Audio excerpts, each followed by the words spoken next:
I'm Jen DeLeon, a member of GrubStreet's board, and an instructor and published author, and also originally a student. I was born in Boston, in Jamaica Plain, and I'm just really excited to be here to welcome you all. Keep coming. Yeah, you got it. Great. I'm a teacher, so I'm like, move, move. So to kick us off today, I'd actually like to introduce one of our teen writers. Her name is Eva Gomez, and she is a star. She is one of our advanced students in our flagship Teen Fellowship program, which is my favorite program to teach in. It takes place every summer, and the fellowship brings together 20 teens from across the city to dig into their craft and to hone their voices, and to really just create a community that supports each other. So we're so excited to have Eva here. She's going to share some of her passionate and beautiful writing, her inspiration for writing, and also share a little bit about her experience at GrubStreet this summer. So let's welcome Eva.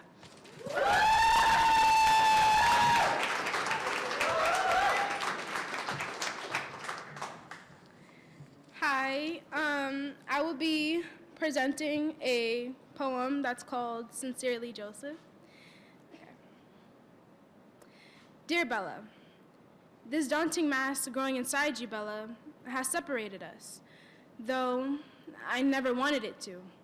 But it moves so quickly, taking over all the sweet parts of you: kidneys, lungs, stomach, liver, till there is no more to salvage.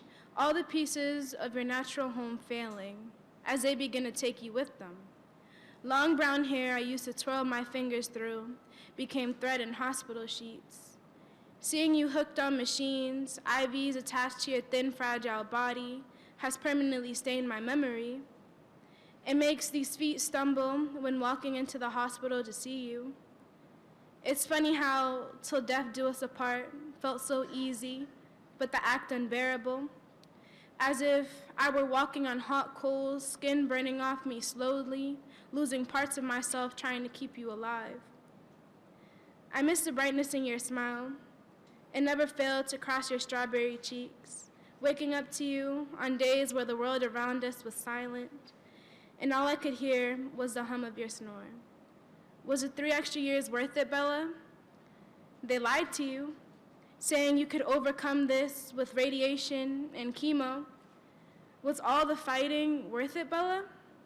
Your esophagus burnt from the constant vomiting, your body rejecting all the poison they said would heal you. It only prolonged this process. You became walking corpse, moving in slow motion.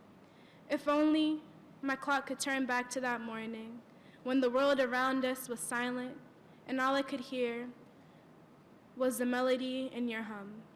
But now, all I have left of you is a flat line. Sincerely, Joseph. Thank you.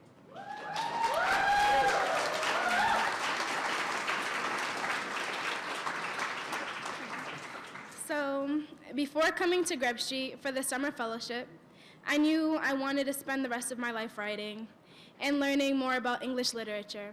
But there was always doubt in the back of my mind. When being at the Grub Space downtown, the first week these doubts seemed to fade away rapidly. I realized a lot of people were in the same boat as me, artists trying to thrive in a world where their art is not always accepted. Moments within the classroom that impacted my work for the better was sharing out loud with my peers and hearing what a piece made them feel or overall their thoughts. I found this to be extremely helpful with breaking the ice and showing pieces I had been working on and didn't feel confident in yet. This created an open space to just let out my chicken scratch of ideas and let them grow into art. My piece, Sincerely Joseph, started off as a monologue. I wanted to capture someone who was distraught and angry at a loved one who passed away, or even someone that was taken away too soon. From then on, I wanted to capture what he was feeling in the form of a letter, as if he was sending her off or even making peace with her passing. Lastly, I would definitely recommend this program and classes to other teens my age. Spending time in such a warm and creative space helped me grow over the summer into the person I want to become and into the artist I aspire to be every day. Thank you.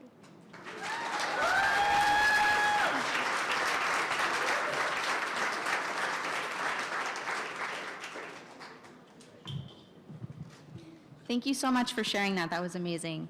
Good afternoon, everyone. My name is Cara Elliott Ortega, and I'm the Chief of Arts and Culture for the City of Boston. I'm so excited to be here. When we began the citywide planning process for Boston Creates, the city's cultural plan in 2015, we heard time and time again that one of the biggest issues for the arts sector here was the need for more affordable and accessible cultural space. We've worked tirelessly since then to better understand the needs of local artists and arts organizations and to make sure that the arts and cultural vitality of the city is considered in city development and planning. We've made some great progress, including producing a study of current facility and venue challenges for performing arts organizations, and that study informed WS's commitment nearby to include 3 performing arts spaces in the Seaport Square development, and has helped us add affordable cultural spaces and building projects across the city. The space we're in right now is also the result of a great partnership between the Mayor's Office of Arts and Culture, the Boston Planning and Development Agency, and of course the Fallon Company. We designed a public process to identify the recommended tenant for this space. There were 4 great finalists to choose from, and they all presented their ideas at a meeting in District Hall where over 200 people came out, not just to hear the presentations and to hear the ideas for what could be here, but also to have a conversation about how arts and cultural space can help make this a thriving and diverse neighborhood. We're so thrilled that this is where GrubStreet has landed, becoming another anchor in this growing cultural hub that includes the Society of Arts and Crafts and the ICA right across the water, which is amazing.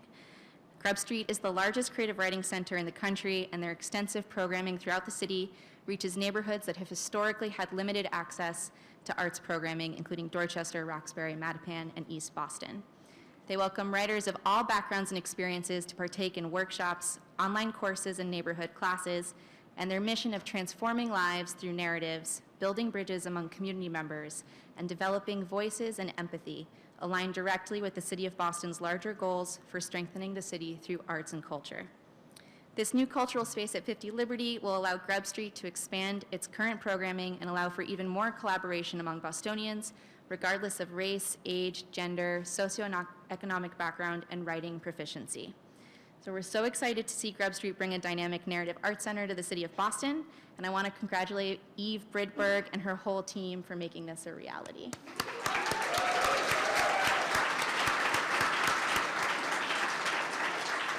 It's one thing to find somebody's space, and it's another thing to raise all of the money and grow the capacity and actually make it work. It's a huge, huge leap, and so we're really excited that they've made it happen. Please give me a hand in welcoming Mayor Walsh.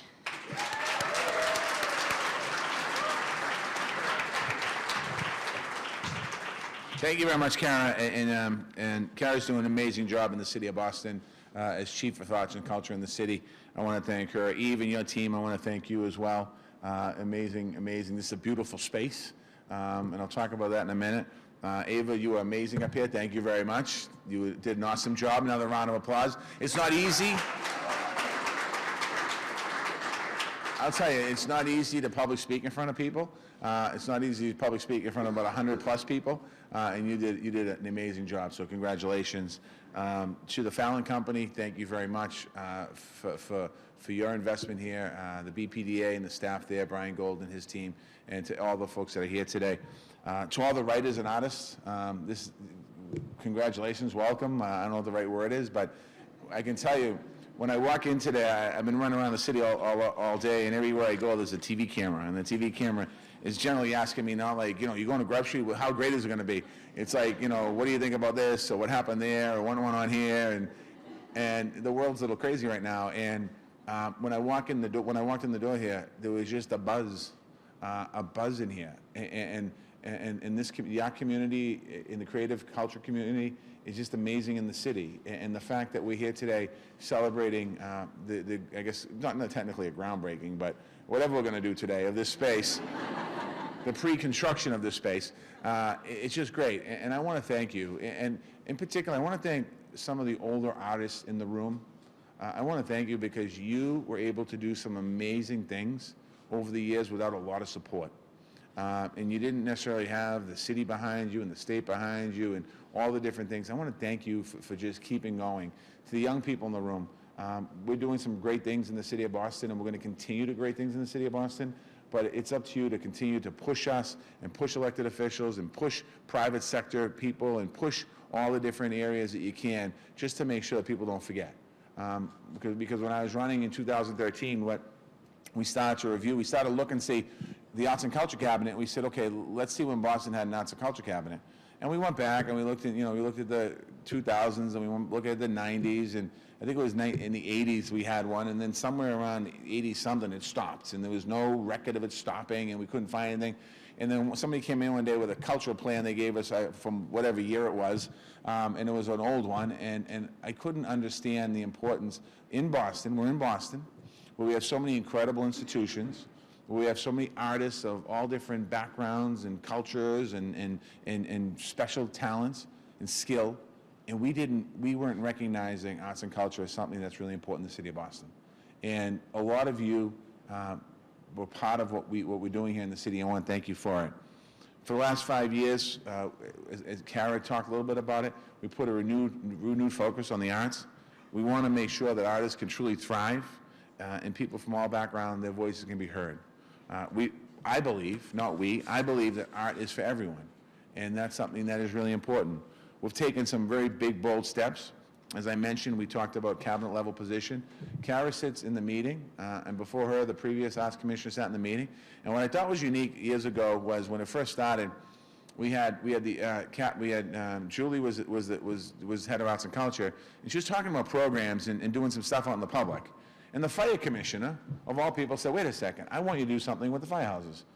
And a relationship was born. And that was something that's really important. So having this position at the cabinet, sitting every Friday with all of the top, if you will, top leaders of the city, talking about the important issues of the art is so important. We're invested in artist housing, affordable artist housing.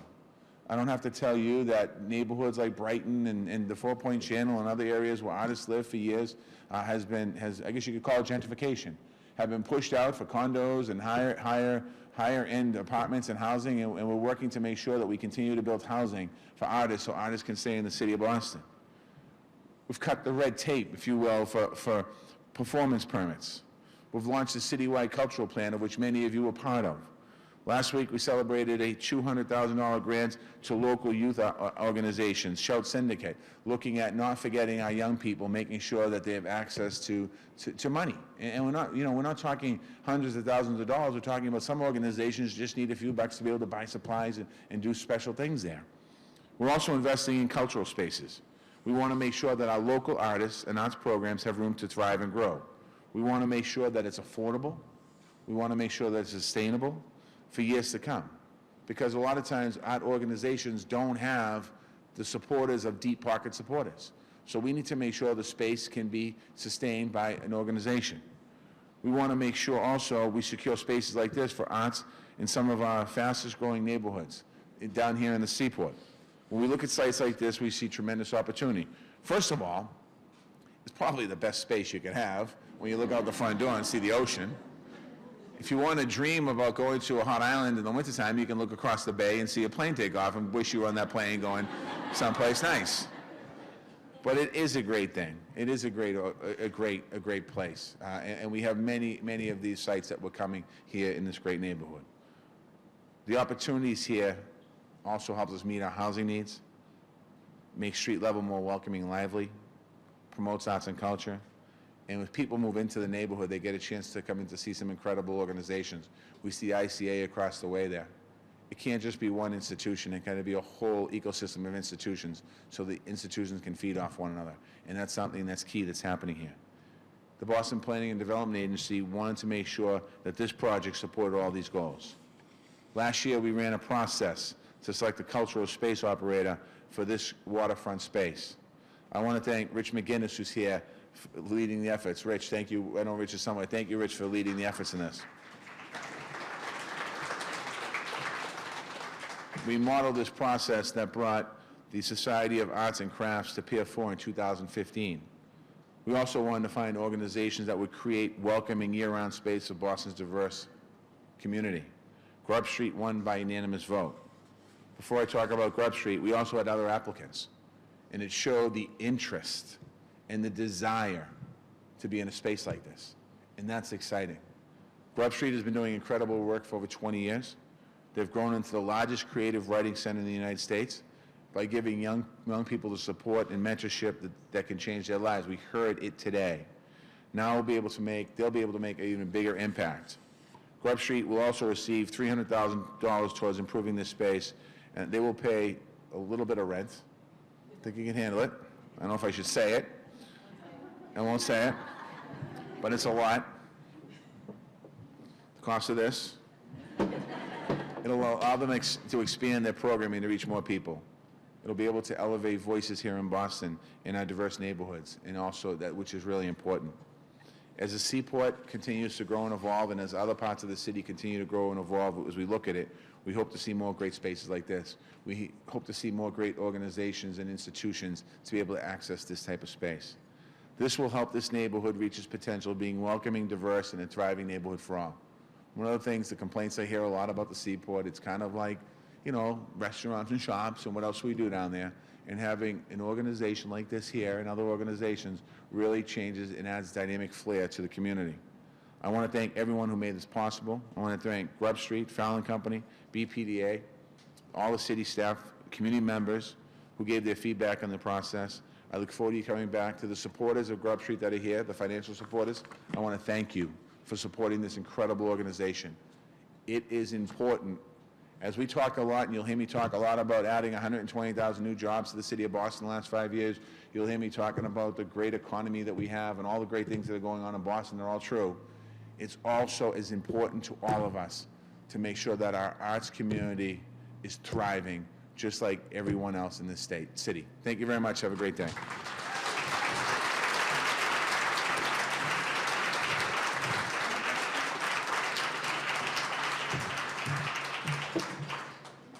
Thank you so much, Mayor Walsh, and thank everyone again for being here. I just wanted to tell you a little bit about myself and my relationship with GrubStreet over the years.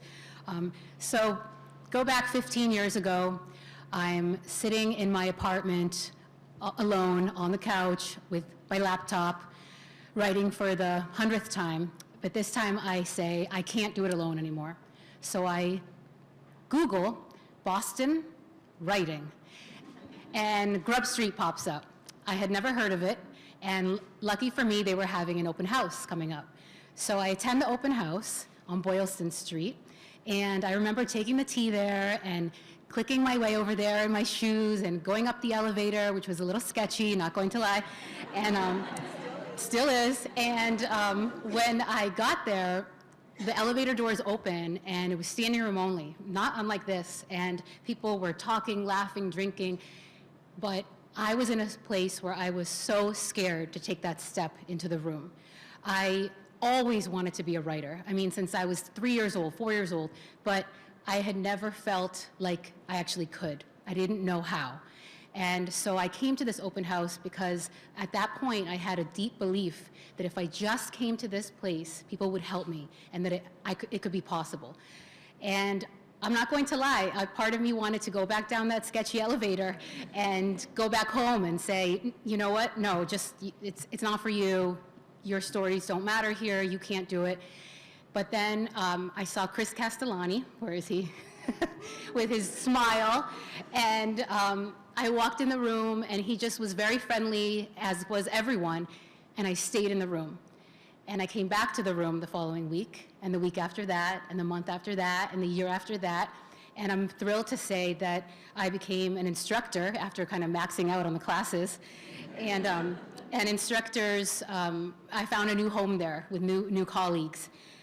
Soon I helped develop the Right Down the Street program and develop the Yacht program. Both are great programs that help, like, you know, Eva was saying, marginalized communities come together and to really join and share our stories and to make one collective voice. What I love too is that I never graduated from Grub. I could never graduate because there's always something more to learn. There's always another class to take. When it got to the point where I published my first book, there were classes on how to launch your book and how to market yourself as a writer. And now I'm thrilled to say that as a board member, I'm learning so much more about the organization and the behind the scenes. And so I'm always growing, I'm always learning. In May, I will publish my debut novel, and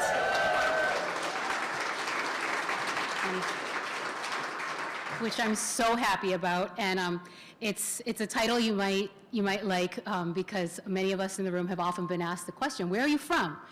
No, where are you from? No, where are you really from? And so the title of my novel is called Don't Ask Me Where I'm From.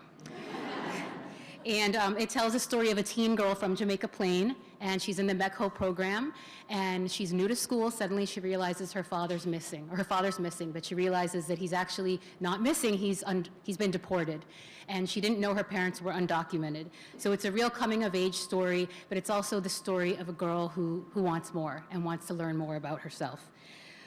So I just want to, again, welcome everyone and have you know that GrubStreet has played such a vital role in my professional life, but also my personal life. I met my husband at GrubStreet, and we have 2 boys, future writers. No pressure, but they're only 6 and 1, so we'll see. But my parents came to this country 49 and a half years ago. They came to Boston, and they did, to Jamaica Plain on Ashley Street. And for them to imagine one of their daughters, standing here on the pier, facing the water, facing all of you, at this inaugural event, at this rebirth of GrubStreet, at this blessing, or limpia, as we sometimes say in Spanish, of this new space, I think they couldn't have even fathomed it. And so what I'd like to end with is just let everybody know how important your voice is, how important your support is for this new space, and that when we have events here, if you see somebody standing, clutching the doorway or the elevator, to smile at them and to welcome them into this space, which is luckily much bigger because we'll need it, and to be able to help them say to themselves, I want to stay in the room. Thank you.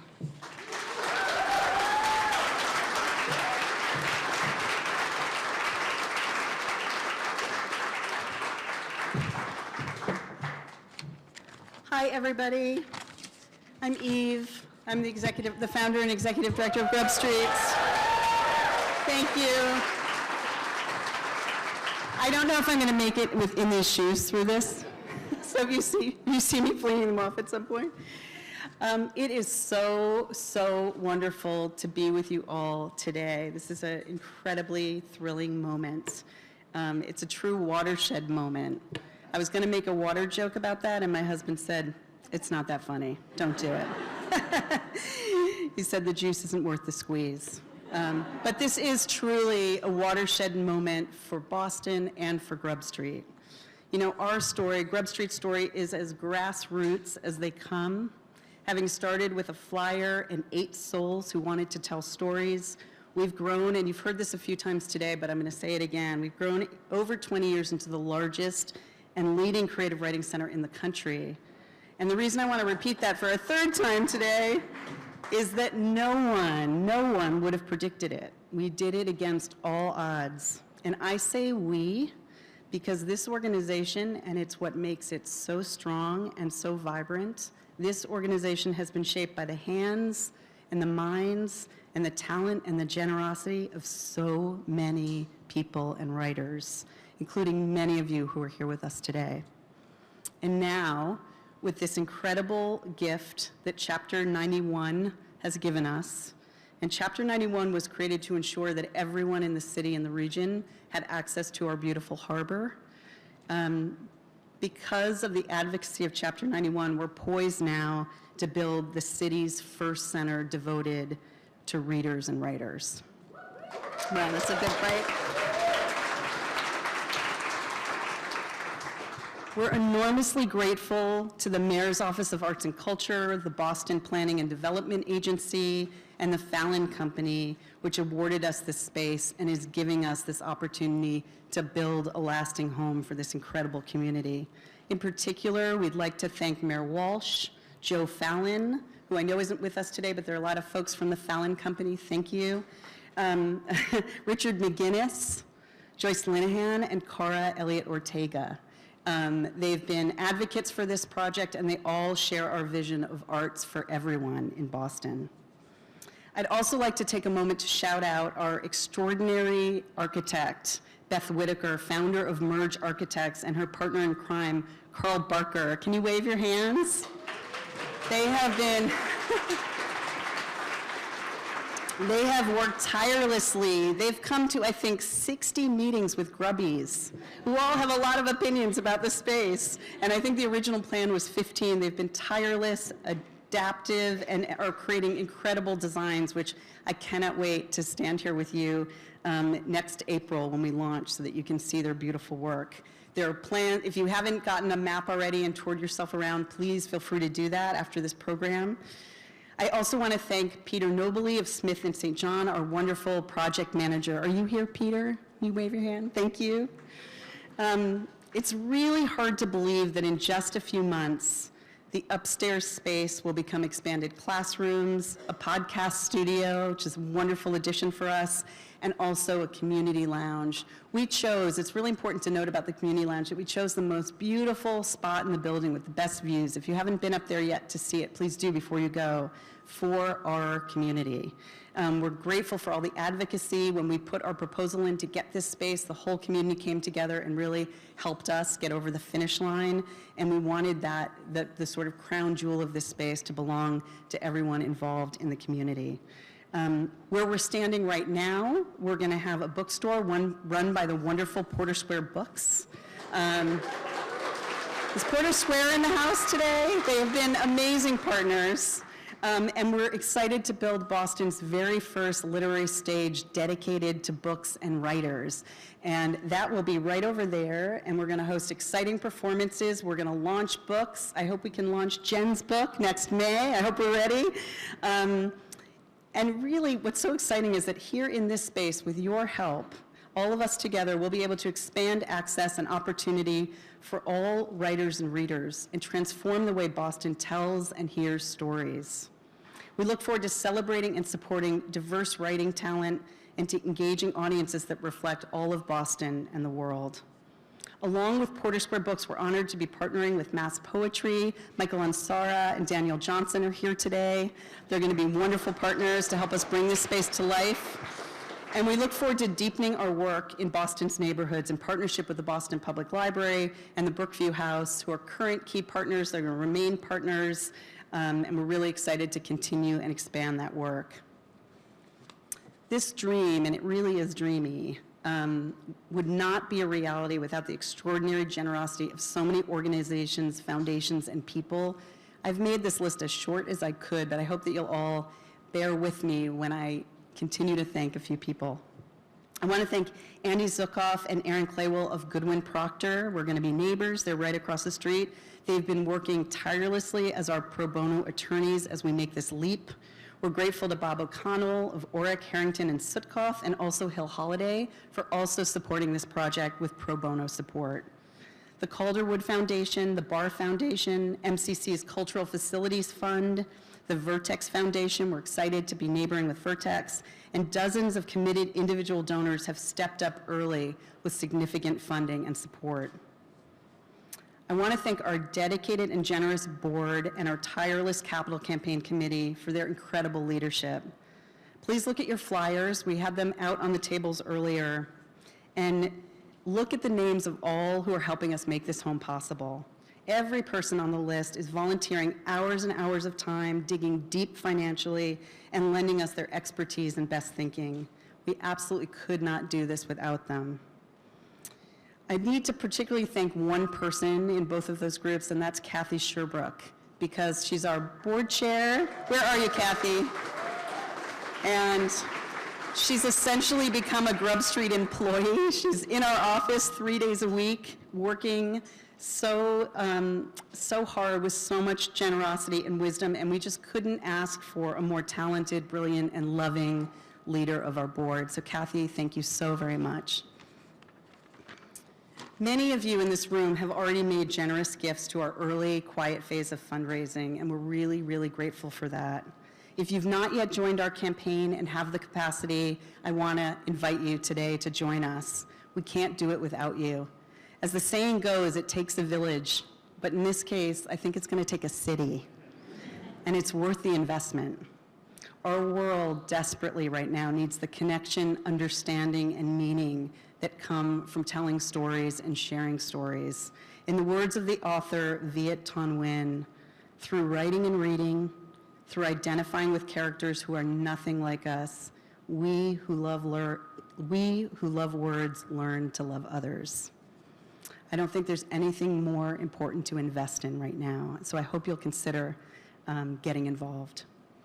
Before we wrap up, and I promise you it's going to happen in a minute, because I know everybody's been standing for a long time, I wanted us to have a round of applause, some woots and cheers for a couple of things. So bear with me while I list them off, and then I hope we'll do that. And then we're going to end at the very, then we're going to end with a writing exercise, which I hope you'll all appreciate, because we have to, right?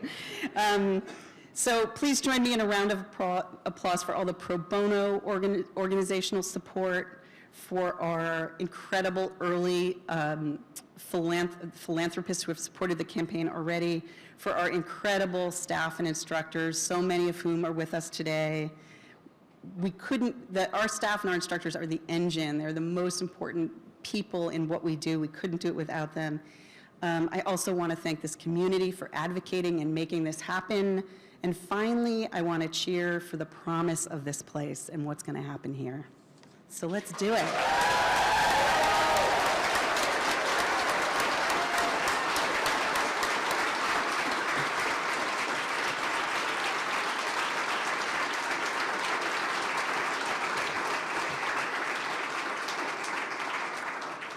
And now, because this is our writing center, we're going to do a writing exercise. We invite everybody here, whether you identify as a writer or not, maybe you're a reader, to share. We have writing prompts on the walls, and we'd really love to hear from you. We want to know why you read and write, what you hope this space will bring to the city. Your thoughts are so important to us. They'll help guide us together in this next leg of the journey. Thank you so much. Thank you all for coming.